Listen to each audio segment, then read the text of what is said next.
கோபம் வரும்பொழுது வரக்கூடிய பொறுமையை நான் சொல்லவில்லை. நான் சொல்லக்கூடிய பொறுமை எம் வாழ்வில் வரக்கூடிய சோதனைகளில் பொறுமையாக இருந்து வணக்க வழிபாடுகளில் உறுதியை நாம் பேண வேண்டும். நபித்தோழர்களுடைய வாழ்க்கை எந்த நேரத்திலும் தூதருடைய கட்டளை வந்துவிட்டால் அந்த தூதருடைய கட்டளையை நிறைவேற்றினால் பெரும் சோதனைகள் வரும் என்றாலும் அந்த சோதனைகளில் பொறுமையை கடைபிடிப்பார்கள். நபித்தோழர்களுடைய குணத்தின் ஒரு வரி இது. எவ்வளவு சோதனை வந்தாலும் சுன்னாவையோ அல்லாவின் கட்டளையை செயல்படுத்துவதாலோ அவர்கள் அந்த சோதனையில் பொறுமையை கடைபிடிப்பார்கள். அதன் காரணமாக அதை வெற்றி காண்பார்கள். நம்ம பதறிடுறோம், அதன் காரணமா நமக்கு வெற்றி கிடைக்கிறது. ஸஅத் ரலியல்லாஹு அன்ஹு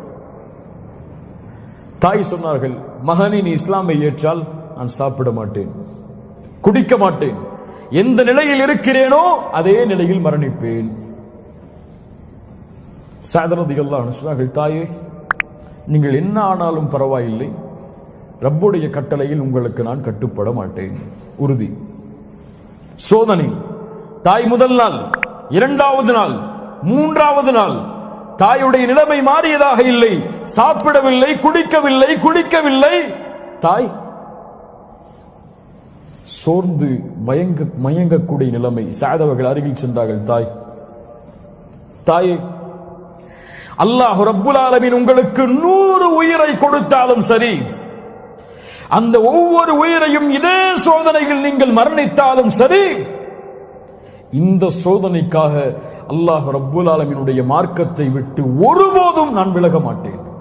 இந்த சோதனை, தாயுடைய இந்த சோதனையில் ஸஅத் அவர்கள் காட்டிய பொறுமை அல்லாஹ்வுடைய கட்டளையில்.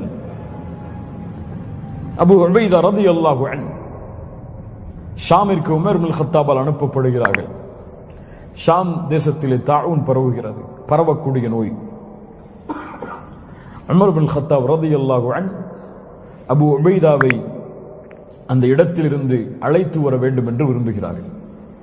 பரவக்கூடிய நோய் இருக்கக்கூடிய நிலையில் அபூ உபைதா அந்த நோய்க்கு ஆள்பட்டு மரணித்து விடக் கூடாது, மதீனாவிற்கு அபூ உபைதாவை அழைத்து வந்து விட வேண்டும் என்று உமர் அவர்கள் விரும்புகிறார்கள். கடிதம் எழுதுகிறார்கள். அபூ உபைதா, ஆட்சி பொறுப்பை இந்த நபித்தோழருக்கு ஒப்படைத்து விட்டு நீ மதீனாவை நோக்கி வந்து சேரும். உமரின் கடிதம்.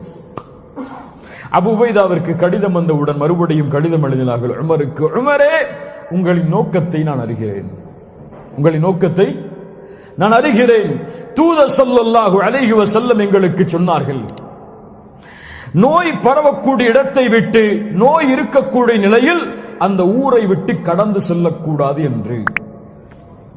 நீங்கள் கலீஃபாவாக இருந்தாலும் தூதரின் நபிமொழி இதற்கு தடை விதிப்பதன் காரணமாக எந்த சஹாபாக்களும் நபித்தோழர்களும் நோயில் மரணிக்கிறார்களோ அவர்களோடு இருந்து அந்த நோயில் அல்லாஹ் நாடினால் மரணிப்பதையே நானும் விரும்புகிறேன். அபூ உபைதாவின் கடிதம். சுப்ஹானல்லாஹ், என்ன ஒரு தன்மை கட்டுப்படுதலில், என்ன ஒரு பொறுமை சோதனையில். இந்த நோயில் என்னுடைய உயிர் அகப்பட்டு மரணித்தாலும் சரி, என் தூதர் தடை செய்த விஷயத்தை நான் செய்ய மாட்டேன். கலீஃபா கட்டளையிட்டாலும், என் தாய் கட்டளையிட்டாலும், என் தந்தை கட்டளையிட்டாலும், என் நிறுவனம் கட்டளையிட்டாலும், என் உலகமே எதிர்த்தாலும் தூதருடைய ஒரு சுன்னாவிற்காக உயிர் துறப்பேனே தவிர அதை மீற மாட்டேன். இது நபித்தோழர்களுடைய வாழ்க்கை. இன்று ஹிஜாப் களையப்படுகிறது, தாடிகள் மலிக்கப்படுகிறது, ஆடைகள் மாற்றப்படுகிறது.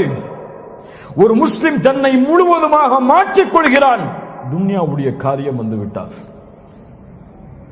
இவர்களைத்தான் அல்லாஹ்வுடைய தூதர் சொன்னார்கள், ஒரு காலம் வரும், காலையில் முஃமினாக இருப்பான், மாலையில் காஃபிராகி விடுவான். மாலையில் காஃபிராக இருப்பான், காலையில் முஃமினாகி விடுவான். துன்யாவுடைய அற்ப கிரயங்களுக்காக அல்லாஹ்வின் மார்க்கத்தை விலை பேசுவான். துன்யாலாம் பறந்துரும். கூட படிக்கக்கூடிய தோழிகள் ஹிஜாபை வெறுத்தால் ஹிஜாப் எல்லாம் களையப்பட்டு விடும். இன்னைக்கு யார் வெறுத்தாலும் யார் விரும்பினாலும் ஹிஜாப் எல்லாம் இன்னைக்கு முஸ்லிம் சமூகம் பெரும்பான்மையா இல்ல மாஷா அல்லாஹ் அணிவது கிடையாது.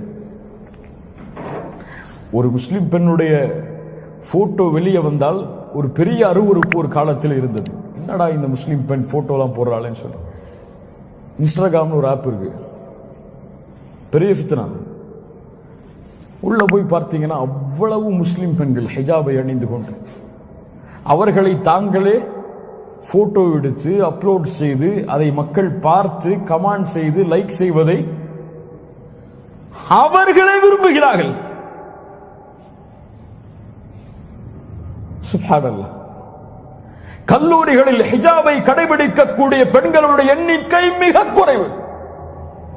தாய் கண்டுகொள்வது கிடையாது, தந்தை கண்டுகொள்வது கிடையாது, யாரும் கண்டுகொள்வது கிடையாது. யாரும் அதற்கு தடை விதித்தாலும் தடை விதிக்கவில்லை என்றாலும் ஹிஜாப் எல்லாம் போச்சு, தொழுகை போச்சு, ஜும்ஆ போச்சு. ஒரு மிகப்பெரிய மாற்றத்திற்கு சமூகம் ஆளாகி கொண்டிருக்கிறது.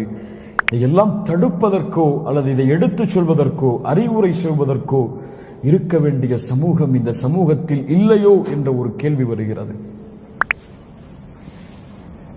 அல்லாஹ் பாதுகாப்பானாக, அல்லாஹ் பாதுகாப்பானாக. ஒருவர் செய்யும் பாவங்களால் அல்லாஹ் கோபமடைந்து இந்த சமூகத்தை அழிக்க நாடிவிட்டால் அந்த அழிவில் நாமும் உட்படுத்தப்படுவோம் என்பதை யாரும் மறந்துவிட வேண்டாம். அல்லாஹ் பாதுகாப்பானாக. ஹிஜாப் இவ்வளவு கண்ணியமான விஷயம், இவ்வளவு கண்ணியமான விஷயம். அல்லாஹ் ரப்புல் ஆலமீன் பெண்களுக்கு ஆடையில் அல்லாஹ்வின் கட்டளையை கடைபிடிப்பதற்கு ஒரு வாய்ப்பை கொடுக்கிறார். ஹிஜாபை அணியுங்கள். ஆண்களுக்கு ஆடையில கட்டளை கிடையாது, இதுதான் நீங்க அணியணும் இதுதான் அணியக்கூடாதுன்னு சொல்லி யாருக்கும் சொல்ல முடியாது. அவர் விரும்பிய ஆடையை அவர் அணிந்து கொள்ளலாம். அவருக்கு எது பிடிக்குதோ அவர் போட்டுக்கொள்ளட்டும். அவருக்கு இந்த மாதிரி ஆடை தான் பிடிக்கும்னா அவர் போட்டுக்கொள்ளட்டும். அவருக்கு ஜீன்ஸ் பேண்ட் தான் பிடிக்கும்னா போட்டுக்கொள்ளட்டும். யார் தடை விதிச்சா? அவருக்கு விருப்பமான ஆடை அவர் அணிந்து கொள்ளட்டும். ஆனால் பெண்களுக்கு அல்லாஹ் ஆடையில் என் கட்டளையை கடைபிடியுங்கள் என்று சொல்லக்கூடிய ஹிஜாப் இன்னைக்கு பாருங்க சாதாரணமாயிடுச்சு. ஹிஜாபை களைஞ்சு தூக்கி போறதெல்லாம் கல்யாண நிகழ்ச்சிக்கு வந்தா ஹிஜாப்லாம் கிடையாது. கல்யாண நிகழ்ச்சியில ஹிஜாப் கிடையாது. முஸ்லிம் பெண்கள்கிட்ட ஒன்று கூடல் நிகழ்ச்சியில ஹிஜாப் கிடையாது. நாலு ஆண்கள் ஒன்று சேர்ந்துட்டாங்க குடும்பத்தில் சொன்னா மஹரம் எல்லாம் அங்க கடைபிடிக்கப்படுவது கிடையாது. எல்லா பித்னாக்களும் வீடுகளிலும் குடும்பங்களிலும் தெருக்களிலும் ஊர்களிலும் பரவி வருகிறது, தடுப்பதற்கு ஆள் இல்லாமல். ஆனால் அழகிய முறையில் சொல்லப்பட வேண்டும், கண்ணியமான முறையில் சொல்லப்பட வேண்டும், மன விருப்பத்தோடு அவர்களும் மாற வேண்டும் என்ற எண்ணத்தில் சொல்லப்பட வேண்டும். தூதருடைய ஒழுக்க முறை அழைப்பு பணியில் அதைத்தான் எமக்கு சொல்லுகிறது. உடனே ஒரு பொண்ணு ஹிஜாப் போடலைன்னா நரகத்துக்கு போயிருவ, நீ போய் அவ்வளவுதான் உனக்கு அல்லாஹ்வுடைய சாபம் உண்டாகும் சொல்லி அழைப்பு பண்ணி செய்யக்கூடாது. அது முறையல்ல. கண்ணியமான முறையில் ஒழுக்கத்தோடு பாசத்தோடு நேர்மையோடு அந்த பெண்ணுக்கு எந்த முறையில் சொன்னால் அந்த பெண் விரும்புவாளோ அந்த முறையில் சென்று அழைப்பு பணி செய்து அந்த பெண்ணை அதிலிருந்து காப்பாற்ற குடும்பத்தார்கள் முயற்சி செய்ய வேண்டும். அல்லாஹ் ரப்புல் ஆலமீன் நேர்மையை தருவானாக.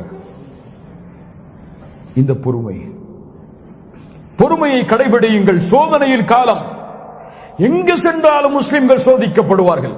ஒரு விமான நிலையத்துக்கு போனா முஸ்லிமாக இருந்தால் தோற்றம் இருந்தால் உனக்கு 1 மணி நேரம் இமிகிரேஷன் நிற்க வேண்டிய சூழ்நிலை ஏற்படும். பொறுமையாக இரு. உன் சமூகம் அப்படி பாதிக்கப்பட்டிருக்கிறது. பொறுமையோடு இரு. கோபம் கொள்ளாதே, வெறுப்பை காட்டாதே, உன்னுடைய ஆக்ரோஷமான தன்மை அங்கே வெளிப்படுத்தாதே. பொறுமையோடு இரு. ஹிஜாப் அணிந்தால் சோதனை வருகிறதா? பெண்ணே பொறுமையாக இரு. அல்லாஹ் இந்த ஹிஜாபை கொண்டு உன்னை கண்ணியப்படுத்துவான் இந்த பூமியிலும் மறுமையிலும். முகத்தில் சுன்னா இருந்தால் சோதனை வருகிறதா? நிறுவனத்திலோ வீட்டிலோ தொழிலிலோ திருமணத்திலோ பொறுமையாக இரு. அல்லாஹ் ரப்புல் ஆலமீன் இதை கொண்டு உன்னை கண்ணியப்படுத்துவான். உன்னை வெறுத்தவர்களை உன்னை நேசிக்கும்படி அல்லாஹ் ஆக்குவான். அல்லாஹ் ரப்புல் ஆலமீன் நம்முடைய வாழ்வில் இந்த மாற்றத்தை தருவான்.